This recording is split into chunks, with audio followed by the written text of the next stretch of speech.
What you're about to see will shock you to your core. Friday night, what started as a triumphant preseason victory for the Cleveland Browns turned into an absolute organizational nightmare that nobody saw coming. I'm talking about a physical assault. Yes, you heard that right. A violent attack between teammates that has the entire NFL world buzzing. Dillon Gabriel, the third-round quarterback who was supposed to be the future, completely lost his mind and allegedly launched a brutal physical assault against rookie sensation Shedeur right inside the Browns locker room. This isn't just about football anymore. We're talking potential criminal charges, career destruction, and a franchise in complete meltdown. Stick with me because the details I'm about to reveal will change everything you thought you knew about this quarterback competition. Welcome back to the channel where we break down the biggest stories in the NFL that others won't touch. I'm your host, and today we're diving deep into what sources are calling the most shocking incident in Browns history. If you've been following our coverage of Cleveland's quarterback battle, you knew tensions were building. But nobody, and I mean nobody, predicted it would explode into actual violence. What happened Friday night goes beyond competitive frustration. This is about a complete psychological breakdown, professional implosion, and potentially criminal conduct that could destroy careers and reshape how the NFL handles internal conflict forever. By the end of this video, you'll understand exactly how we got here, what really happened in that locker room, and why this incident will have ripple effects throughout the entire league. Here's what nobody's talking about. This explosion didn't happen overnight. According to sources deep within the Cleveland Browns organization, Dillon Gabriel's mental state had been deteriorating for weeks, and the warning signs were everywhere. But let me paint you the complete picture of how we got to this breaking point. First, let's talk about the performance disparity that was eating Gabriel alive from the inside. Remember his previous outing against Cincinnati? 3 interceptions, 2 fumbles, multiple missed reads. It was a complete disaster. His footwork looked amateur, his decision-making collapsed under pressure, and his confidence evaporated in front of the entire organization. Meanwhile, Shedeur was performing like he'd been in the league for 10 years. Same offensive line, same receivers, same play calls, but drastically different results. For a competitive athlete like Gabriel, watching someone else succeed where you failed creates a special kind of psychological torture. But here's where it gets really interesting, and this is something our sources are just now revealing. Gabriel wasn't just struggling on the field, he was completely isolating himself from the team. Missed meetings became routine. His body language during practice sessions grew increasingly hostile. Veterans started expressing private concerns about his mental state to position coaches. One defensive player allegedly told his coach, "Something's wrong with him. He's not handling this well." The coaching staff even brought in a sports psychologist weeks earlier, but the front office dismissed the recommendation, believing the competition would resolve naturally. Now, let's examine the systematic humiliation that pushed Gabriel over the edge. Every single day in practice, he watched Sanders command the huddle with natural charisma that Gabriel simply couldn't match. Receivers started gravitating toward Sanders' timing. The offensive line began trusting his protection adjustments more. Veterans were openly praising Sanders' leadership qualities. Gabriel went from being the presumed starter to watching his replacement win over the entire team in real time. The breaking point came with the announcement timing. Kevin Stefanski declaring Sanders as QB1 immediately after the game wasn't just a football decision, it was calculated public humiliation. No waiting period, no diplomatic messaging about ongoing evaluation, just a definitive declaration that Sanders had earned the starting position. Period. Gabriel learned his fate simultaneously with the media, simultaneously with fans watching at home, simultaneously with his family. That kind of public rejection burns deeper than any private conversation ever could. What makes this even more devastating is the contrast in their playing styles. Gabriel represented everything traditional about quarterback play: exceptional footwork, pristine mechanics, cerebral approach. Everything was technically sound, yet somehow uninspiring. His passes were accurate but predictable. His leadership was present but unconvincing. Teammates respected his competence without feeling genuine excitement about his potential. Sanders embodied the modern quarterback evolution. Natural charisma, infectious confidence, playmaking ability that couldn't be taught. His throws were occasionally reckless yet somehow successful. His decisions sometimes questionable yet consistently productive. Teammates didn't merely respect him, they believed in him. That intangible quality distinguishes franchise quarterbacks from capable backups, and Gabriel could see it happening right in front of his eyes. Now here's where things get absolutely insane, and I have to warn you, what I'm about to describe is disturbing. According to multiple witnesses with direct knowledge of the incident, the violence erupted immediately following the team's locker room celebration. Picture this scene. Sanders enters the facility still energized from his dominant performance. 3 touchdown passes, 0 interceptions, perfect quarterback rating through 3 quarters. The Panthers' defense looked helpless, confused, overwhelmed. Sanders was commanding the offense like a 10-year veteran, audibling protection schemes, identifying defensive rotations pre-snap, delivering strikes into impossibly tight windows. The crowd was chanting his name. Teammates were mobbing him after scores. Everything Gabriel desperately wanted, Sanders effortlessly achieved. But here's the chilling detail that nobody's reporting. Gabriel's behavior during the game was eerily calculated. While teammates celebrated Sanders' brilliance, Gabriel sat isolated on the bench with his helmet remaining on despite being inactive. Sources say the offensive coordinator attempted to engage him multiple times throughout the game. Gabriel reportedly refused acknowledgement, staring straight ahead with what witnesses described as dead eyes. This wasn't disappointment, this was someone planning something. The internal security footage reportedly captures the entire confrontation, and what it shows is absolutely shocking. Gabriel was waiting near Sanders' locker, deliberately allowing other teammates to pass first.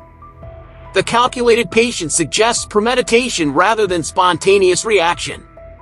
When Sanders finally approached, still wearing his jersey, still carrying the game ball awarded by the coaching staff, Gabriel allegedly stepped directly into his path. What happened next will haunt the Browns organization forever. Words were exchanged, voices elevated, then sudden, explosive movement. Gabriel reportedly grabbed Sanders' jersey with both hands, attempting to slam him against the lockers with enough force to cause serious injury. Sanders stumbled backward, completely caught off guard by the unprovoked attack. Teammates immediately intervened as chaos erupted throughout the facility. But here's what makes this even more disturbing: Gabriel wasn't done. Sources claim he was screaming uncontrollably while being restrained by multiple players. "You stole everything from me," he reportedly shouted repeatedly. "This was supposed to be mine." Security personnel required assistance from multiple players to restrain Gabriel, who was still trying to break free and continue the assault. Sanders' response in this moment reveals everything about his character. Witnesses describe him standing calmly, adjusting his jersey, looking directly at Gabriel, and saying with ice-cold composure, "The field decides, not you." That response reportedly sent Gabriel into a secondary rage that required his physical removal from the facility by security. Think about the psychological impact on everyone who witnessed this. Young players seeing a teammate completely lose control. Veterans realizing their locker room wasn't safe. Coaches understanding they'd failed to prevent workplace violence. This wasn't just an altercation. It was a complete breakdown of professional boundaries that traumatized an entire organization. The aftermath was immediate and severe. Legal counsel was consulted within hours. The league office was notified before midnight. Criminal charges are being considered pending Sanders' decision to press charges. Gabriel's agent was frantically making calls throughout the night, demanding explanations, threatening grievances, exploring trade possibilities that may no longer exist. The ripple effects of this incident are absolutely catastrophic, and I'm not exaggerating when I say this could destroy the Cleveland Browns as we know them. Let me break down exactly what's happening right now and why this situation is far from over. First, let's talk about the immediate legal ramifications that have everyone in the organization terrified. Assault charges are not just possible, they're likely. We're talking about potential jail time for Gabriel, civil lawsuits seeking damages, and NFL suspension that would eliminate his career earnings permanently. His name will forever be associated with losing control, attacking a teammate, and destroying his career through one emotional explosion. No team in the league will touch him after this, regardless of his talent level. But here's what's really shocking. The Browns organization is facing potential negligence accusations. Player safety was compromised on their watch. Workplace violence occurred in their facility.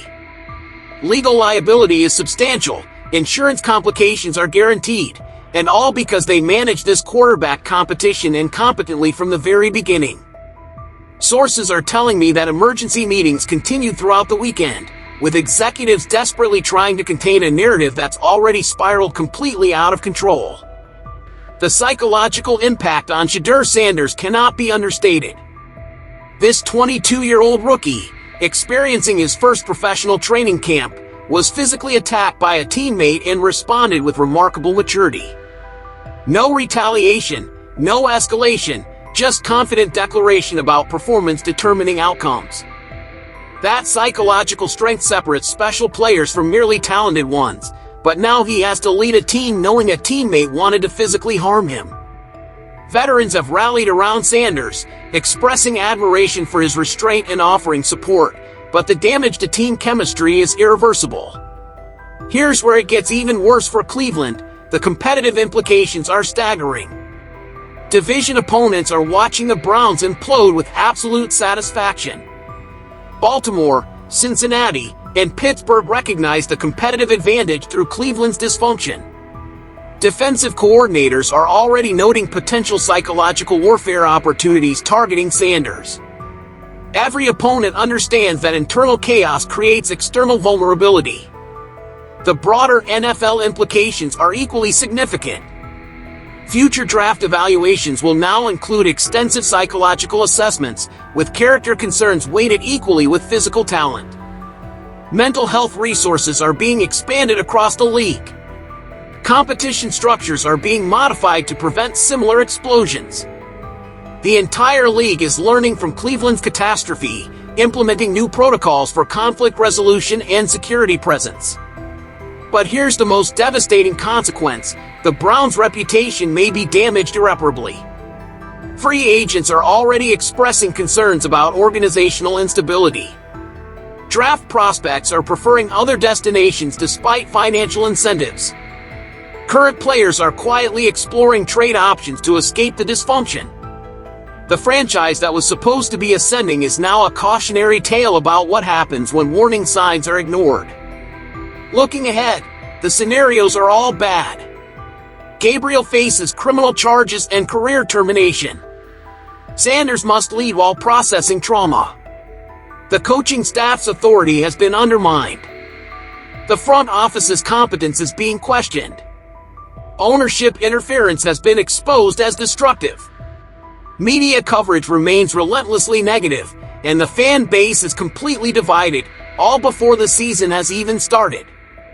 So there you have it, the complete breakdown of how a quarterback competition turned into a criminal investigation. Dillon Gabriel's violent assault on Shedeur Sanders represents the ultimate organizational failure, destroying team chemistry before meaningful games even begin. This goes beyond football into basic human decency. Professional athletes earning millions shouldn't require restraint from attacking colleagues. The key takeaways are clear. Competitive disappointment never justifies violence, warning signs must be addressed immediately, and organizational dysfunction creates environments where disasters become inevitable. Sanders has shown remarkable character through this ordeal, while Gabriel has destroyed his career through one uncontrollable moment. This story is far from over. Criminal charges may be filed, NFL investigations continue, and the Browns face an impossible situation with their starting quarterback traumatized and their backup potentially arrested. The ripple effects will reshape how the league handles internal conflict forever. What do you think should happen to Dillon Gabriel? Should he face criminal charges, or was this just competitive frustration taken too far? Drop your thoughts in the comments below. I read every single one and respond to as many as I can. If you want to stay updated on this developing story, make sure you're subscribed with notifications on because I'll be covering every twist and turn as it unfolds. And if you found this breakdown valuable, check out my video on toxic locker room culture in the NFL. The link is in the description. Thanks for watching, and I'll see you in the next one.